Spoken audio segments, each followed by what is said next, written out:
kind of something that always struck with me and stayed with me was, don't just be a Celtic first team player. It was be a Celtic first team player who is in the Champions League. Don't be happy just to play 10 games for Celtic and then that's you think you've made it. That was Colin Burns who kind of said that to us. Roberto Martinez had turned to me and said, listen, I don't think you're as good as the guys who've got the team just now. I think it's maybe better you leave. I'd be like, it's fine, no problem. Like, okay. But instead, that's not what I was being told. I was being told something different to that. So there was a point, there was at one period I was training and the players were like, quite a few of the players were saying to me, oh, you 100%, you've got to be playing this weekend. And then the weekend would come and I'd be on the bench and I'd go and see the manager and the manager would be like, oh, you're training really, really well, you're really close to playing. And I understand in a way he was trying to keep me and not lose me in terms of mentally.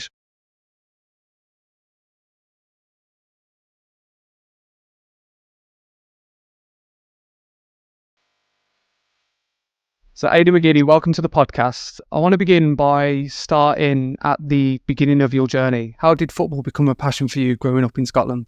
I never really started playing football till I was about 8, which is quite late I suppose these days. And I was kind of, my dad was trying to get me into it before, but I wasn't really that interested in it for some reason. And then I kind of moved house and then my friends started playing it. I just started playing with him and it was weird because it's the thing about kind of, I suppose, like I kind of argue with people these days about natural talent. People say natural talent isn't a thing, but for some reason, when you start playing football, so how come some people are good at passing and some people are good at beating players and some people are just not good the first time you play football? So, but I started playing football and I just kind of had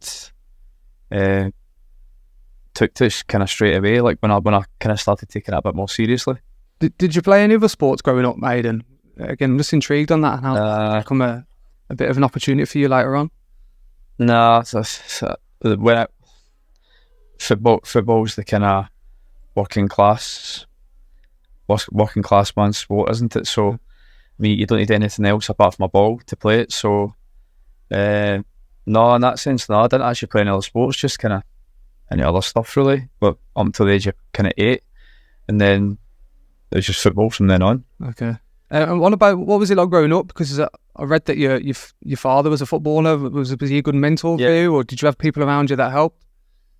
Yeah, just that. To be fair, he played for Sheffield United in the 70s, like kind of in the old English First Division, so the equivalent of the Premier League now. He retired really young because of injuries, but doesn't say it was because of his injuries he retired. It was more because of the injuries stopped him from being as good as he was. So he thought, well, there's not really much point in playing anymore. Wasn't the way it used to be. So, so having a suppose a dad from a football background also definitely helps because, I mean, you see what parents are like now with their kids in academies and things, and everybody thinks that their kid's going to be a footballer from the age of 7, 8, 9, and it's. I mean, the stats are very. It's like one in a million make it from the age of 8 or 9 or 10. So I mean, it's a hard sport. It's a ruthless sport. Probably one of the most ruthless you can get, really, in terms of teams picking you up and dropping you just when they feel like it. It's just that's it. So it was good in that way because I kind of knew what was kind of probably in store for me. How did that transition come about then? So you mentioned you played at 8 and then get the opportunity to go into academy. How did that come about? And obviously with your father, was there any advice given to you during that transition? Well, I never went into so academies have just been a kind of more recent thing, like in the last 15 years, I would say. Before that, it was kind of in Scotland, it was pro youth. Okay. So I played for kind of my boys club teams, and then I actually enjoyed my football. My dad kind of stopped me from going into Celtic. I think I signed for Celtic at the age of 12, but before that I was kind of at my boys club teams, Saturday, Sunday teams, and going on trial to different teams in England, which helped as well. And then it just came down to the fact that okay, I could have signed for probably Arsenal were probably one the I was probably more leaning towards, so it was Arsenal and Man United were the two that I was probably closest to signing for. But But Arsenal at the time, I think I think it was maybe the 90, was it 90, maybe 97, 98. But then they had obviously a top team. Man United the same. My dad kind of put it to me as like he left home when he was 16, went to Sheffield. He was homesick, away from his friends, away from everything, and how difficult is it to get in the first team at Arsenal and Man United? You get more opportunity at Celtic, so that was kind of what I suppose led me down that path of signing for Celtic. So I signed for Celtic at the age of 12, and then stayed there ever since. I kind of got in the first team. And how was that in terms of your development? Was there any good coaches, or was there anyone that stood out in terms of that experience that shaped your professional career? Yeah, Celtic would had a lot of good coaches. Probably the biggest one was probably Tommy Burns, who he died in 2008. That was the season we actually won the league in the last day of the season. But in terms of if you talk to most of my age group, or most of the players kind of around about my age who came through at Celtic, they would definitely mention him as a big factor in their development and how it helped them on their journey to. Because a lot of my youth team actually, quite a high success rate of kind of players that actually became actually first team players. Not so many with Celtic, but most of my team kind of went on to have careers in the game away from Celtic. Yeah, so probably Tommy Burns was a massive influence in my career. What kind of skills would he have in terms of his approach to you? How was he unique? Just really that like had standards and demands, and he could fall out with you. But he had standards that you had to adhere to, and working on your game, kind of, I suppose, every single day after training. He would always want you to do extra passing, crossing, shooting, whatever it was, and that was kind of something that's always stuck with me. And even now, I'm still playing some air, but I'm a player and I'm kind of technical manager as well, so there's a lot of things I'm doing there. But one thing I see is that a lot of players now, we train and then training's finished and there's not much done after training. Well, I think you can always get better, you can always learn, you can always improve. So that leads me kind of to my next question, because I was going to ask, what do you think makes a professional footballer? So you mentioned the players that you were with. I think, was it Ross Wallace and a few players in that kind of group? Ross Wallace. Ross Wallace he was a year older than me. David Marshall, a year older than me. My age group was like Charlie Mulgrew, Michael Gardine, Jim O'Brien, who's at Notts. I think he's still playing at Notts County. Lots of players, but what makes a professional player? I mean, you can be the best player. You can be the best player in the country at the age of 16, 17, and still not make it, and still not be on that. Not for a lack of, like kind of outside factors. You can just be your progression just kind of tails off. I mean, there's lots of people who probably say down the pub, I would have made it if I didn't turn to the drink or women or anything else. There's lots of excuses. So, but I think it's to make it as a professional. I think there's a lot of things that have to go in your favour. There's luck, there's hard work, there's desire, commitment, sacrifice, but they all have to kind of be shaped together in the one, because I've seen a lot of players who were good enough and then who did have injuries and then never made it, and then that luck has a big part to play in it as well. Timing, taking your opportunity at the right time. It's a hard one. It's a hard one to say, really. I mean, I think it's a combination of kind of all those different factors, really. Yeah. What was it like for you getting the opportunity to play for Celtic in your professional debut, playing with the likes of Baldy, Larson, Neil Lennon? What was that feeling for you?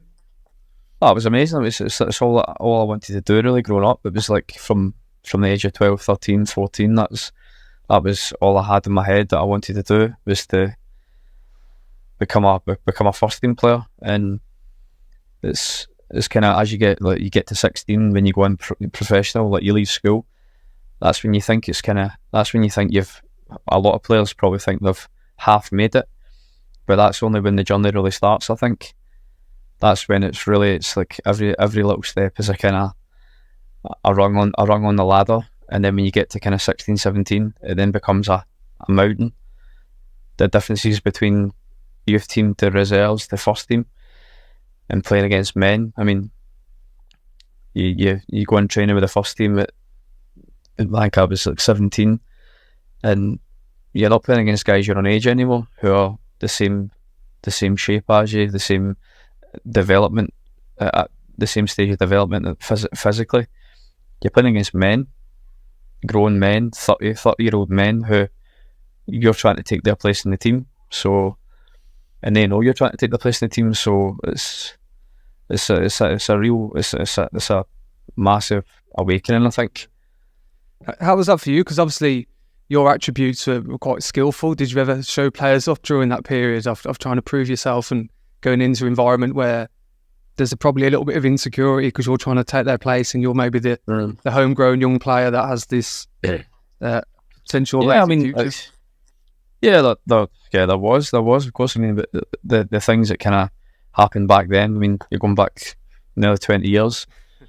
There's things that happened probably in the first team environment back then wouldn't happen nowadays. Yeah, the way the first team kind of treated you, you were like a young boy, and the way you get spoken to was kind of like you were getting tested, I suppose, every single day to see if you had the mentality, I think, to be able to handle it. Now I think it's that kind of older school generation, the way of thinking is kind of it's gone from football now. I suppose it's probably gone from most aspects of modern day life, hasn't it? Because a lot of people can't say a lot without getting in trouble these days, whereas back then it was kind of anything went, really. But it was good though. It was a harsh environment to go into, but it kind of made you, I suppose, resilient in a way. But a bit of a sink or swim environment. Pretty much, yeah. Pretty much. If you couldn't handle the first team players shouting at you and telling you how bad they thought you were in training, then you were pretty much you were left by the wayside, really.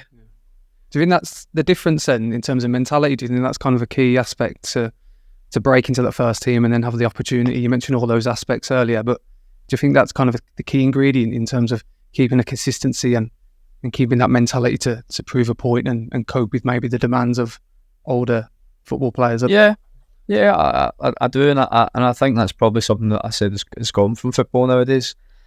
I mean, the things that probably happened back when I was breaking into the first team, players and coaches would get pulled up in front of HR now for that sort of stuff.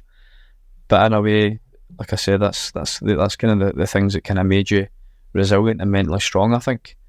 Well, my first day of training with Celtic, I was miles off it, with the first team, miles off it, and I was told, and I was shouted at. But then the next time I was training with them, I was kind of like, I can't let that happen again. Whereas nowadays, you see kind of a lot of younger players trying to break into the first team, and it's kind of like almost they're not really told what they're doing wrong, well, they maybe are, but not in the same way. And it's kind of like, well, I think the way that the environment I came up in was a lot. Not saying produced better players, but produced a probably stronger, a harder mentality in them. So you get your opportunity to play for Celtic. I'm intrigued on that process of being a homegrown player and supporting Celtic, and maybe your family grew up as Celtic fans, and that added pressure. How did you cope with that as a homegrown player and playing for your boyhood club? Was a demand that you put on yourself, and how did you cope with that to perform? To be honest, I didn't take much notice of it, really. It's just that my like I said, my whole game and mindset was to was to become a first team player at Celtic. Obviously, being from Glasgow, being a Celtic fan, and your family Celtic fans, there is added pressure, and there was probably added pressure on the fact that I was probably seen as the one who was going to come through. But I didn't take too much notice of it. I thought I've got to do everything that I can to not have any regrets or excuses, and made all the sacrifices that I had to make to try and become a first team player at Celtic. How do you cope with maybe old firm fixtures then, as a fan going into those big games and the media attention? What's kind of the mindset going into those games? Can you share what a week? Yeah, it's just it'd be different for myself compared to probably a foreigner who's come up to Celtic, because you know how much it means to everybody who supports Celtic. As being a fan yourself, you know what it means, and you know what it means to win, and you know what it means to lose. Yeah, I think the first Celtic Rangers game I played in, it was different. It was totally different to any other game I played in. It was just the noise and the kind of the atmosphere. It was on a different level to anything I played in before. And even myself, I thought, you feel a bit not nervous in a way, but you were like, there was a different atmosphere, a different lead into the game, the whole thing. And probably a lot of that was coming from myself as well, because you knew it was an Old Firm game and a Celtic Rangers game. How do you kind of balance those emotions then, Aiden? If it's, you got to, make sure that you're performing, it's just another game, and you've got all the atmosphere and everything that's surrounding such a big fixture. How do you kind of keep present and make sure that you perform to the best of your ability? Well, I think you just I say this to a lot of players nowadays. I think it's don't get too high with the highs and don't get too lows with the lows. It's kind of just try and be in the middle. It's like social media and things like that have probably a big part to play in a footballer's mindset these days.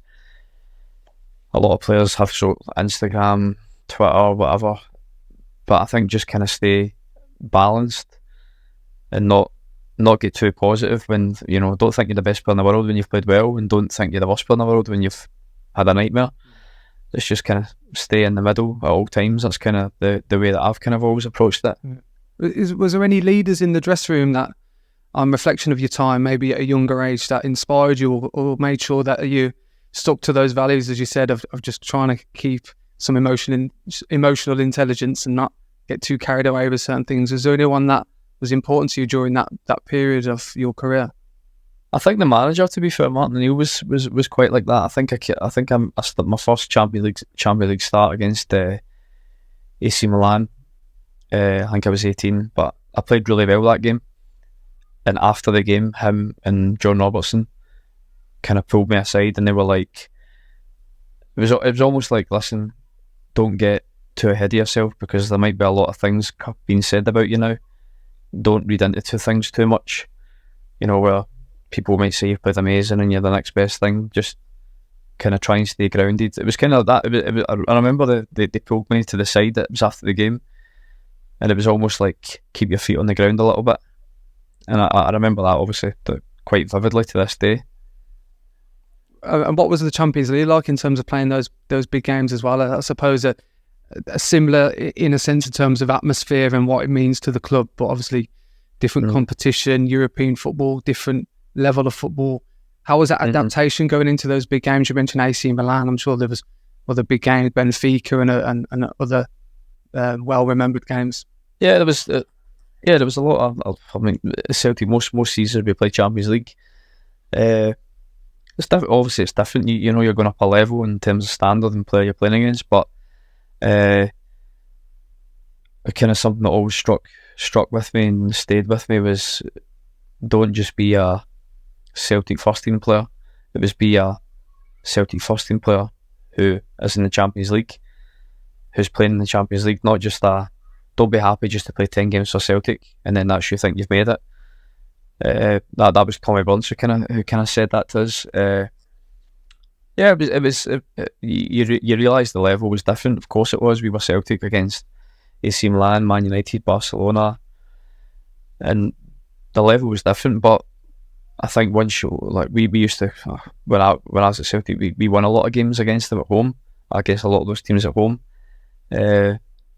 probably partly due to the crowd and partly due to the atmosphere in the stadium and the effect it has on Champions League nights. But yeah, it's just about, I suppose, finding the balance, isn't it, and figuring out how you can win that game. Really, I mean, a lot of times we played defensively and ended up winning by a set piece or by a moment of individual brilliance, maybe.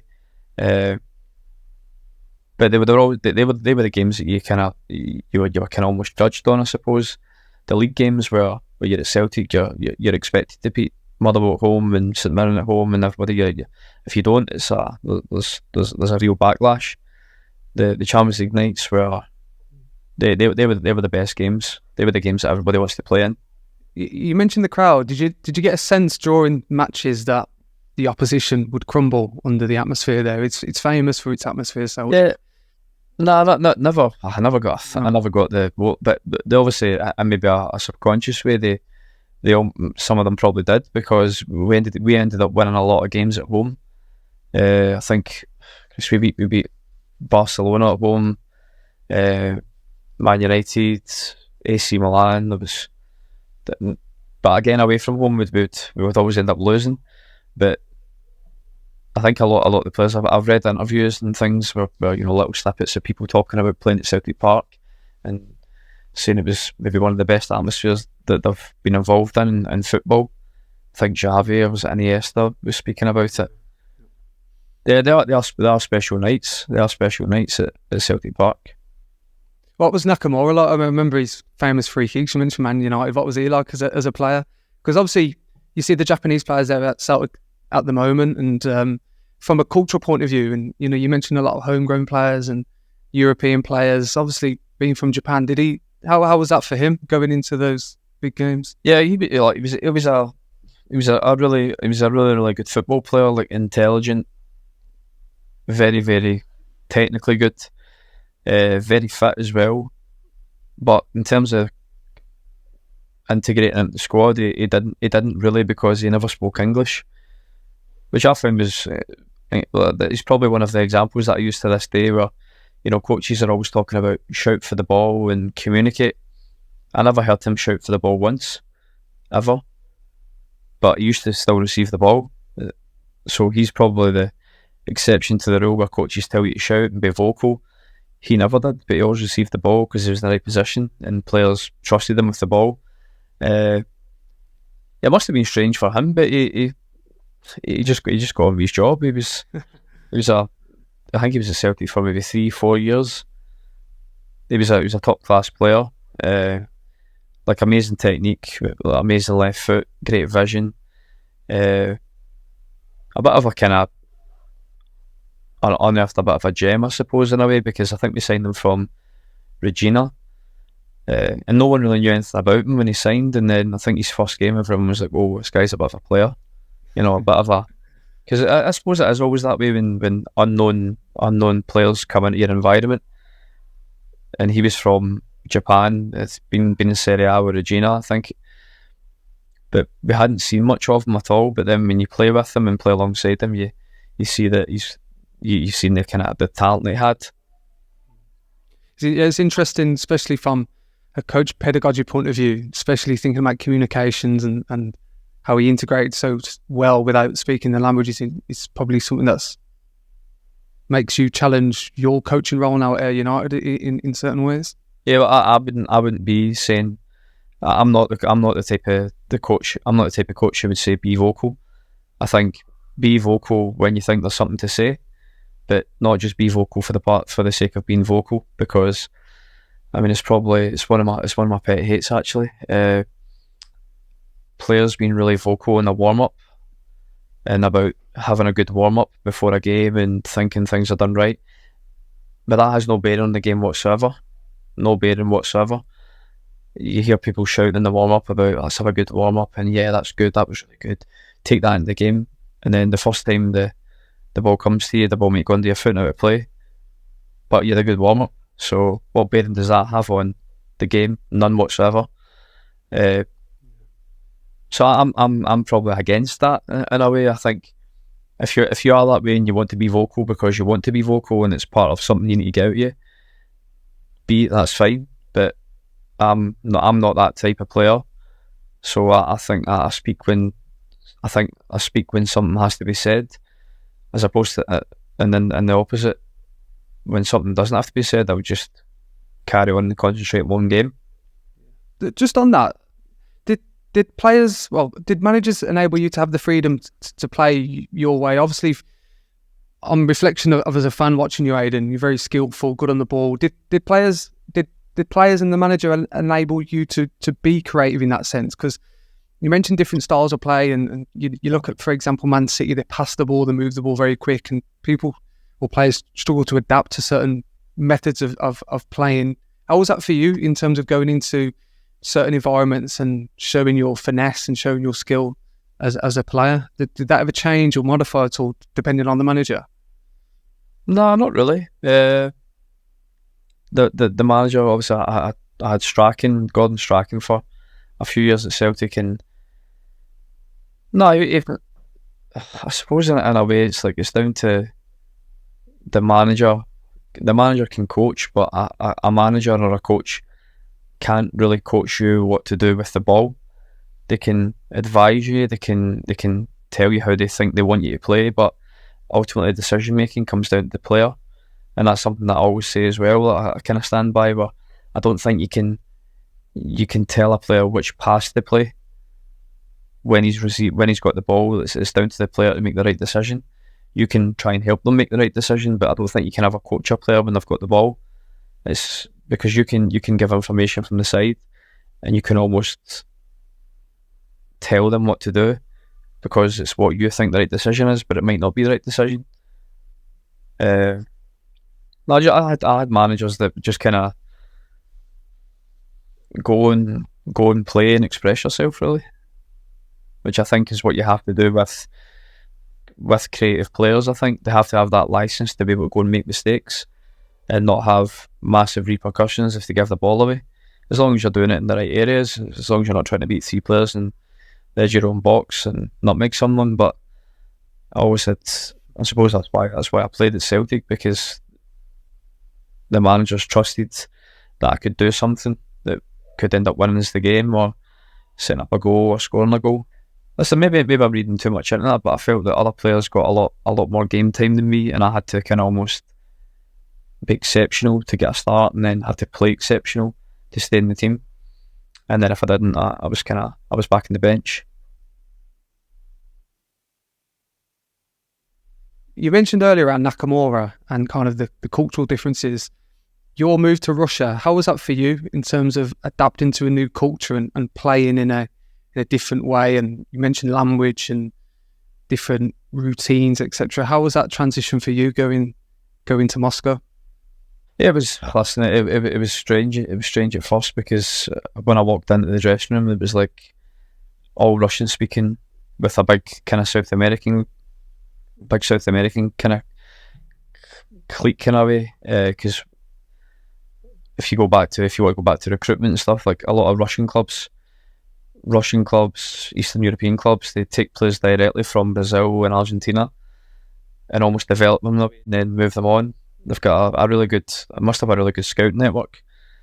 But it was strange. I was walking at a restaurant where like maybe one or two people spoke English, and it was broken English. So it was strange, but you had to kind of adapt almost kind of straight away to trying to integrate yourself into the team. But after about a year, I could speak Russian quite well, and I could get by no problem, because I kind of, in a way, you kind of had to learn it over there, because it's probably after the 2018 World Cup, it's probably been more westernised, but before that it was you would go into a restaurant and you'd ask for an English menu and they wouldn't have one, so you had to kind of almost learn Cyrillic, the alphabet, then you had to kind of learn Russian on top of that as well. So just to kind of, it was good because I had to do it. Yeah. I had to do it, and then that kind of made me get on well with the players a lot more as well. What was that like in terms of learning Russian? Was it a couple of lessons a week, or was it every day, or obviously being in an environment where... No, I had to be honest, I had a couple of lessons at the very start, and it was kind of boring stuff, really. Like trying to teach you, you know, words. But I think the easiest way to learn a language is to be hearing it every single day and asking questions, and then after a while you pick up more by just listening, and you can always understand more than you can speak. But I learned the most by not having a teacher. By the lessons were kind of pointless, to be honest with you.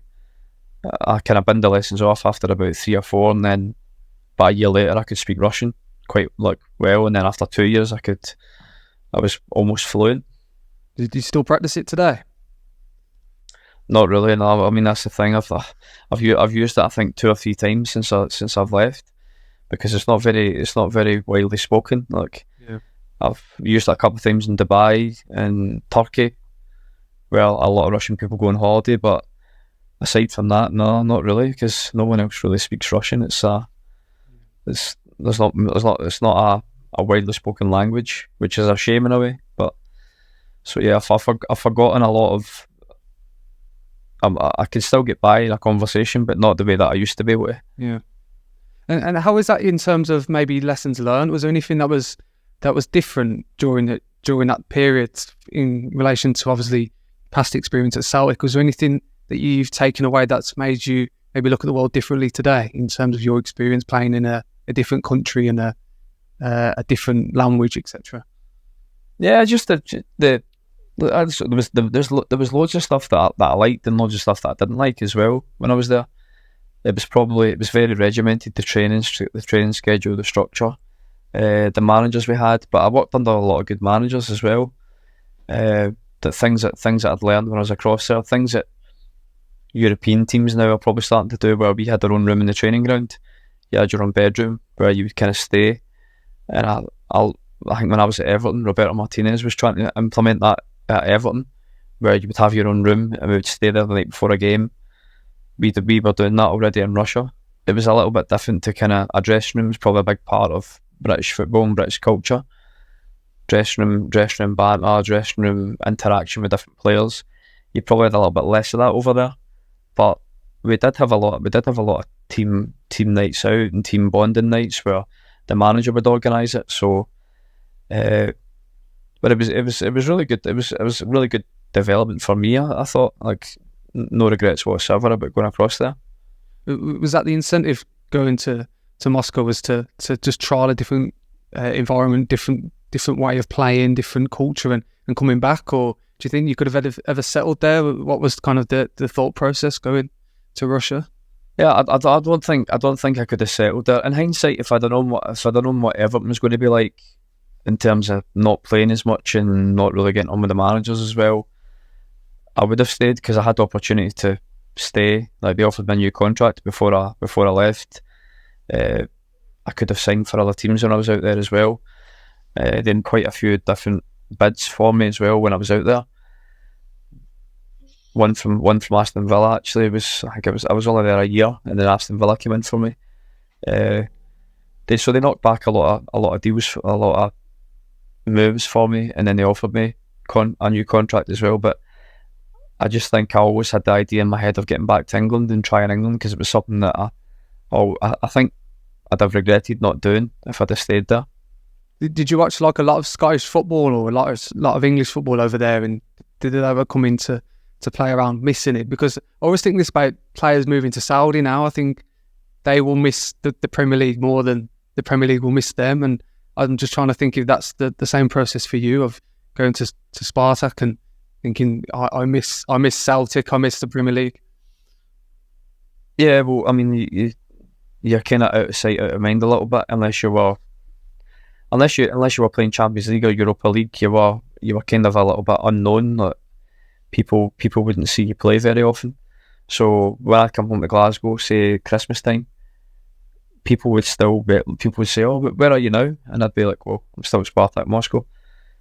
But it's not their fault. It's just that the league's not broadcast anywhere else, really. It's just in Russia. So when I used to come away with Ireland, I'd see all the lads who'd be playing the Premier League, and it'd be on Match of the Day, and I think to myself, I'd become a little bit jealous at times of them, in a way. So there was always something in the back of my mind that I wanted to come to England and go back to England at some point. So you mentioned earlier around your move to Everton, and you said in hindsight maybe you might have contemplated it differently. What was the reason for that? You mentioned the manager. Why was that not maybe as successful as you originally thought? I just there's probably loads of different factors. I'm mad enough to probably say when I played, I had some bad games, but I never really got a run a team, and I never really got a proper run in the team.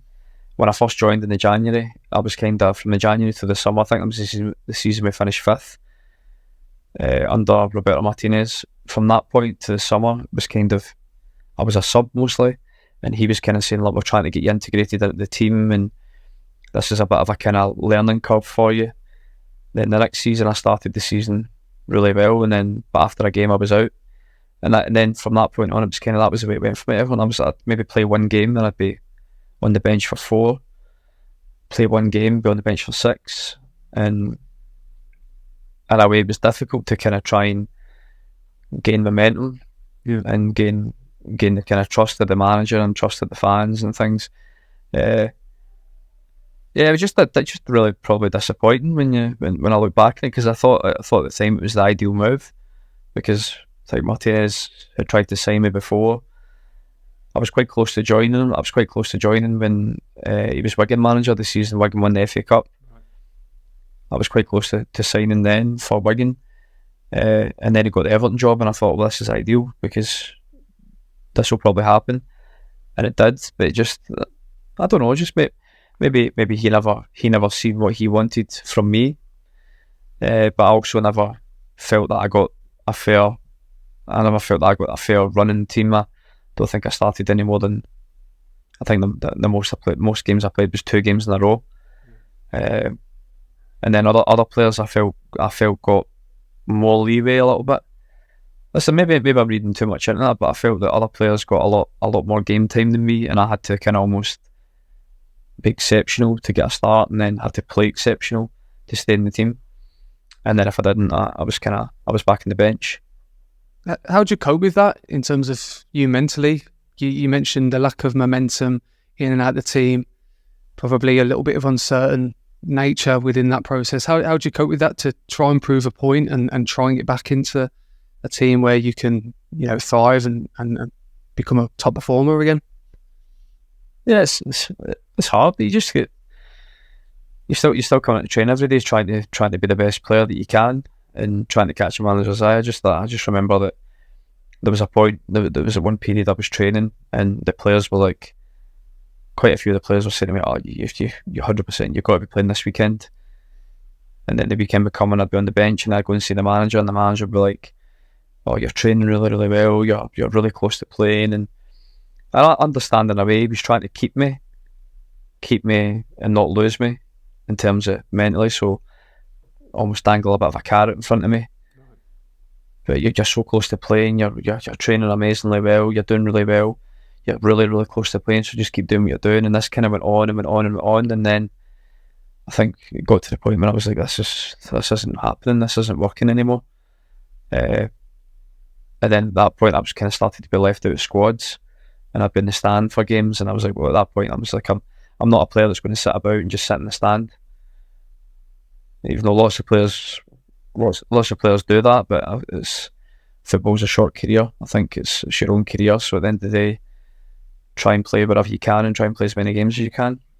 Did you think that experience maybe might give you a better outlook in your coaching role at the minute in terms of being a little bit more authentic and maybe speaking more openly around decisions? Yeah, it's a massive thing for me. I just think all any football player wants is a manager for them to be honest. I think that's all anybody wants, and the amount of times you don't get honesty from managers, you get grey areas where you think, oh, if you keep playing the way you're playing, you might play. And I understand it to an extent where they're trying to keep a squad happy and keep unhappy players still trying their best. But I just think, I think any player pretty much every single player, that's all they want is honesty from a manager.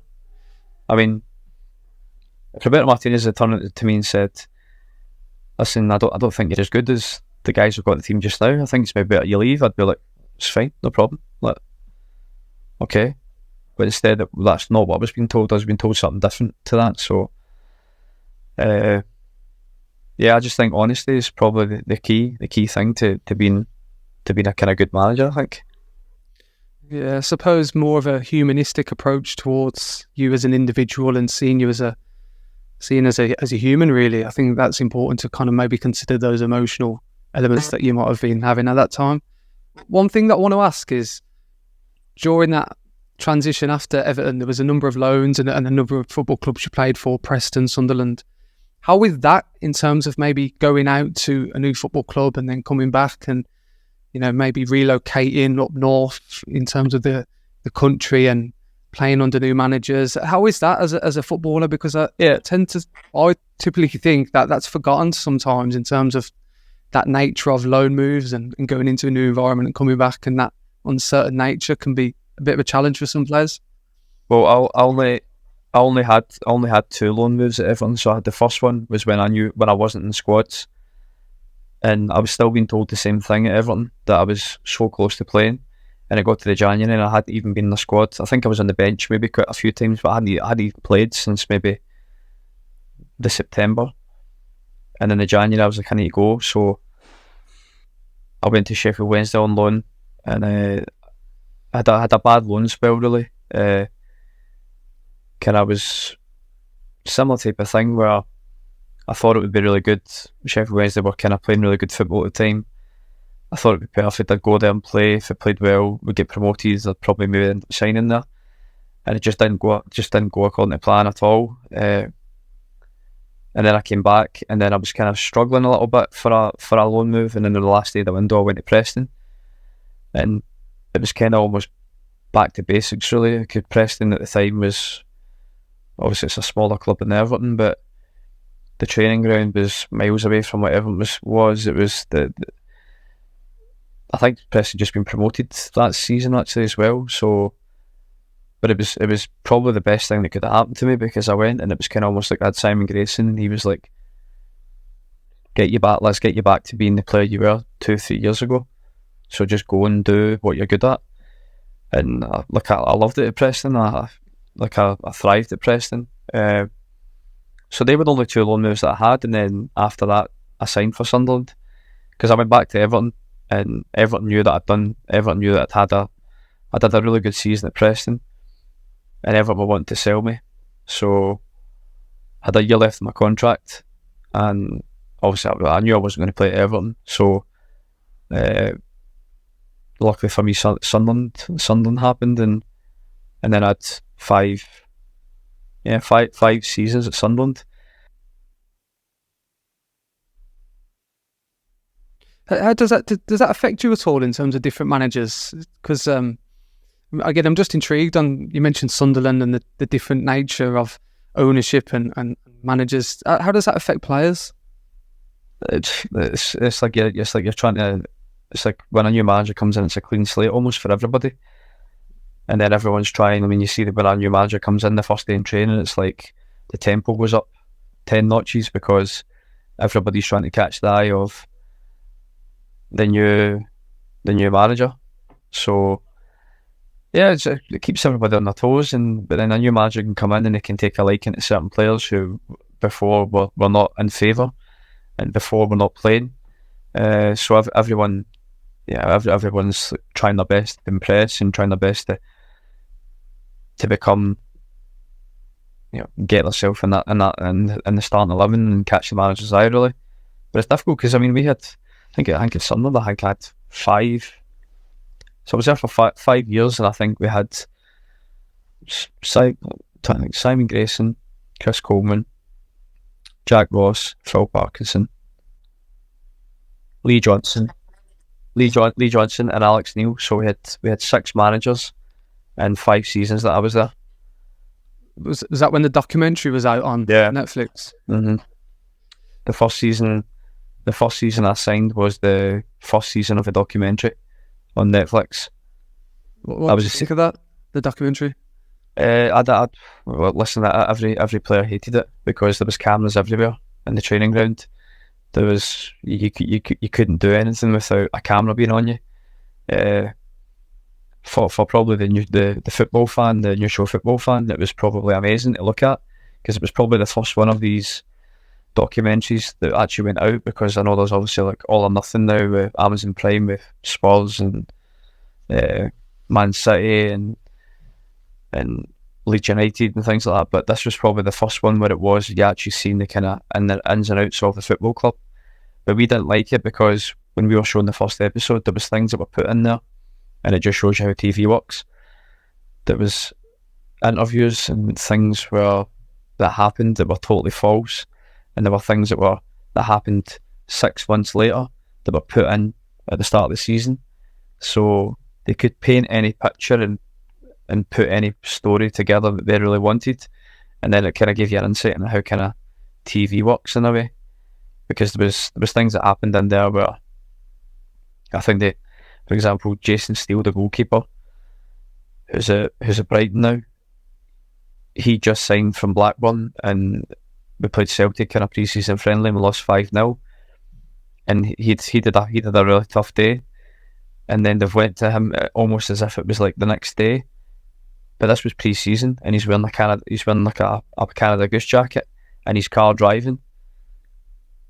But this is the summer, and that interview was done 4 months later, but they put it in as if it just happened the next day.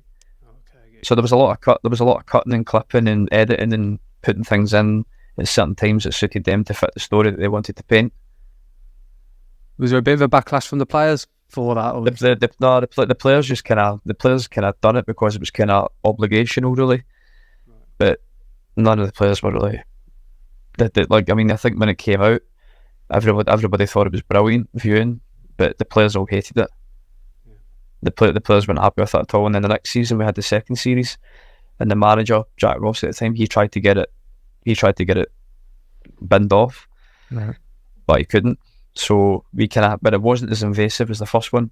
The first one was cameras in the treatment room, cameras in the dressing room, cameras everywhere in the training ground, picking up every single thing that people are saying.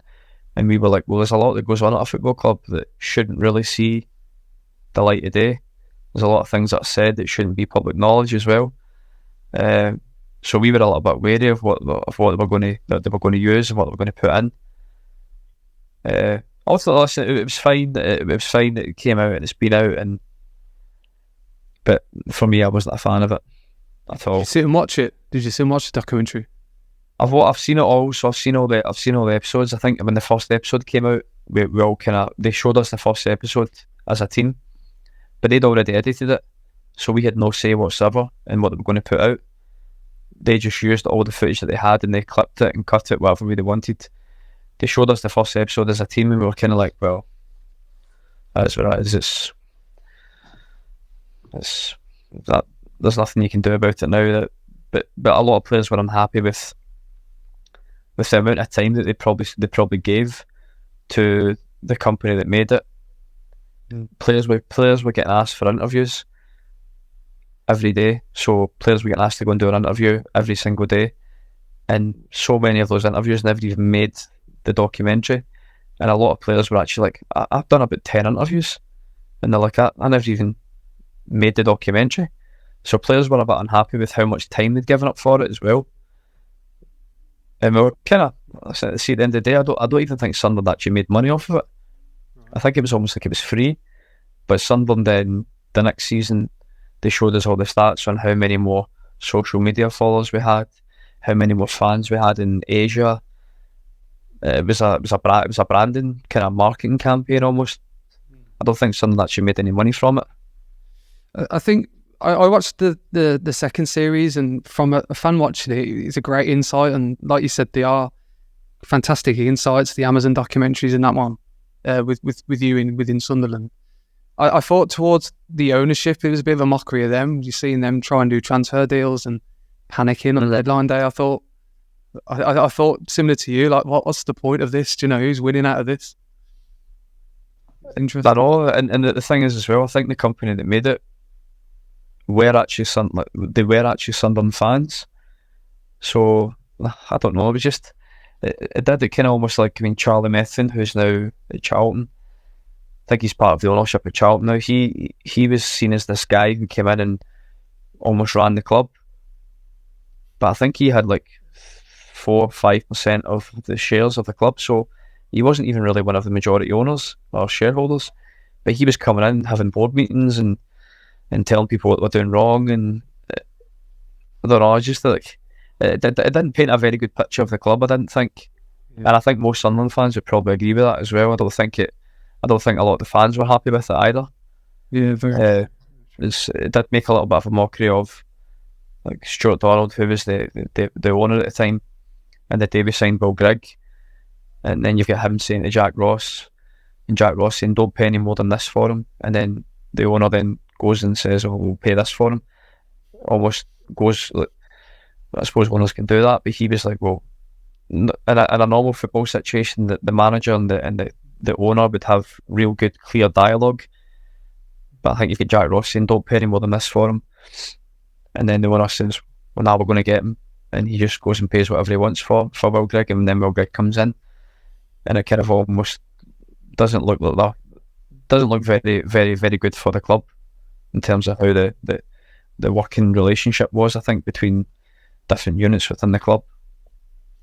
One thing I wanted to ask Graydon was international football. Obviously, growing up in Scotland and representing the Republic of Ireland, how was that decision made, and was there any backlash towards that? Yeah, massive backlash. It was made because at 15, when I was at Celtic, it's dead simple. You had to play for your school to be picked for the Victory Shield, and to play for your country. So, but Celtic didn't allow you to play for your school team. So that was kind of it. But then Ireland contacted me because my grandparents, and they didn't have that rule. So from the age of 15, I started playing for Ireland, and then I played 15, 16, 17, 18. Was in the first team at Celtic. Then everyone was like, "Why is this guy playing for Ireland?" But at that point, I'd already made my mind up. I'd already played for Ireland for 3-4 years, and I really liked the setup. I knew all the players. I thought the Irish setup at the time as well, compared to Scotland, was better. And I kind of grew up supporting Ireland as well. Like, if you're a Celtic fan with an Irish background, you kind of are almost brought up to support Ireland, the Republic of Ireland. So that was just the way it went. In terms of backlash, yeah, I got massive backlash. Yeah, still do to this day. You know, I'll be playing for 3 weeks ago. I was playing for Ayr against Dundee United, and all the Dundee United fans are booing me every time I touch the ball. That was what it was like when I was at Celtic. I was getting booed at every away game.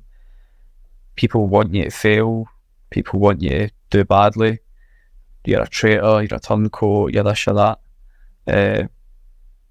But I suppose I look back and I go, well, I played at 2 European Championships, got 93 caps for Ireland, nearly went to the World Cup twice, back when it was really difficult to qualify for the World Cup, but we finished second, got France in the playoffs with, the infamous Thierry Henry handball incident. So I don't have any real regrets about it. But listen, it would have made my life a whole lot easier if I'd chosen Scotland, but I didn't, and I've had to live with it since. But I think I made the right decision. Yeah, it's interesting. I spoke to a leading academic at the University of Edinburgh around the area of sectarianism, and the conversation was obviously around player abuse. And he mentioned that Irishness, in terms of British society, is seen as a threat, and that might be the justification on your regard. Obviously, your dual nationality, but playing for Ireland, if you think of other countries, players probably won't receive the same abuse, but because you are playing for Ireland and Celtic and the representation of Celtic, it's kind of seen as a threat to the state, and that's where the abuse comes from. Would you kind of agree along those lines? I think that's getting really, really political, to be honest with you. I don't want to go down that route of getting into British politics, but it's that Irish people and British people have had an ongoing feud for a long time, and I'm living in Scotland where it's probably half and half, where you've half Catholic and half Protestant, and if you're a Irish, Celtic, Catholic, and you're going to be to play teams who are Scottish, Protestant, you're going to get abuse. And plus the added thing that for me was the fact that I didn't play for Scotland, and I turned my back on Scotland in a way, so I chose Ireland. That probably just added to it as well. But I don't really want to go down the politics route, to be honest with you. It's not something I really want to get involved in. In terms of you representing Republic of Ireland, we mentioned the Champions League and kind of that transition. What was it like playing against the likes of France and other big countries, European competitions, etc.? How did you cope with that? Can you reflect on that time? Listen, international football is probably very similar to Champions League football.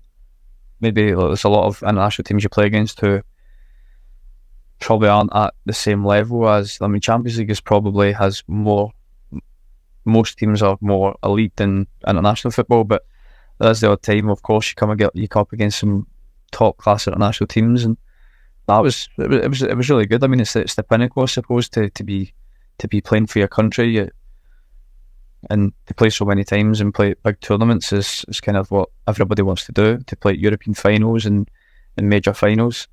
But in terms of the difference in standard and things, are very similar. I mean, all the top players in Europe all play for the national teams, don't they? So I don't think you have any easy games at international football in the same way you don't in the Champions League.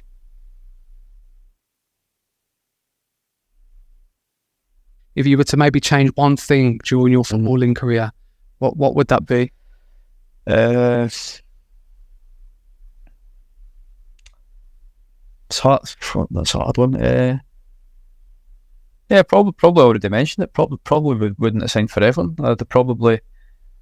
I suppose everything happens for a reason, doesn't it? You end up going to Everton, and then Preston might not have happened, then Sunderland might not have happened, where I had some really, really good times.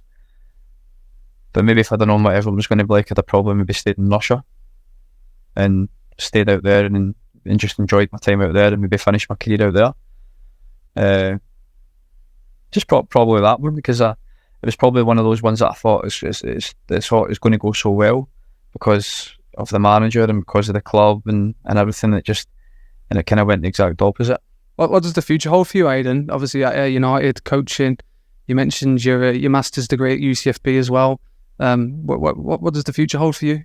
I don't really know, to be honest. Again, I've got so I signed a 2-year playing contract, but also I'm in a role now. It's a kind of newly created role as technical manager, but it's quite loose because the chief executive kind of lets me do a lot of different things, so I can kind of help him with recruitment, help him with coaching, help him with the loan players, dealing with the kind of loan players and the parent teams, being in football meetings, being in board meetings, seeing the way the club's ran from the inside. Kind of really invaluable stuff, really, to be honest, that as a player you don't normally get to see. So that was the biggest pull for me, really. So I've still got another 2 years of playing, but I've only been out here for 8-9 weeks already, and it's good because as a player you don't have a lot of power. You can try and change things that you think you can change, but the kind of role that I'm in now, I've kind of got a bit of a voice where I can try and implement changes in the right way, and I think the club's got a lot of potential, and I think the structure is the ownership and the chief exec and everybody's kind of aligned in the same way to try and get promoted and try and be a better club, and I've been brought in as part of that to help, and it's been really, really interesting so far, and kind of a bit of a kind of unique role, really, which most players don't really get whilst they're playing. Most players have to stop playing and then try and go look for a job and try and go look for experience somewhere, whereas I'm getting that whilst I'm still playing, Do you feel like you want to give back because of your experience, and you feel like maybe the knowledge that you've absorbed over your career then is a great opportunity for you to apply that within recruitment, or whether that's in coaching or player development? Yeah, I think it would be. I think with the experiences I've had, I think it'd be selfish not to pass on some of the things I've learned in my career to the younger generation. And I do work quite closely with a lot of the younger players. So, for example, the IDP, individual development plans for the players, for the kind of reserves. I'm helping out with a lot of that, and I'm taking kind of 4 or 5 players 2 or 3 times a week to work on a certain theme. You know, whether it's beating players or getting crosses in or whatever. I think it would be selfish probably to keep that to myself and not to try and pass on. And to be honest, before I came into this role, I wasn't really massively into coaching. But the more I've done of coaching, the more I'm thinking, don't know, is that I'm leaning towards coaching more now? I don't know. I suppose that's the kind of beauty of the job that I'm in. I can kind of do a lot of different things, and in 2 years' time, I'll probably be able to say, no, this is a route I want to go down. But at the minute, I'm kind of learning lots of different things about clubs, dealing with agents, dealing with negotiations and contracts, dealing with budgets, and dealing with staff, and dealing with managing upwards, managing downwards, players, coaching. There's a lot of different things that I'm kind of learning just now and getting experience in. I just want to wish you well with that and good luck with that. And obviously, from a personal point of view, I just want to thank you for your time speaking, Aiden, being a Celtic fan, watching you play, to now have a conversation with you. It's a true honour, and good luck with your journey at United and whatever you continue to do. And like I said, thank you and all the best. No worries. Thanks a lot, Christie. Cheers.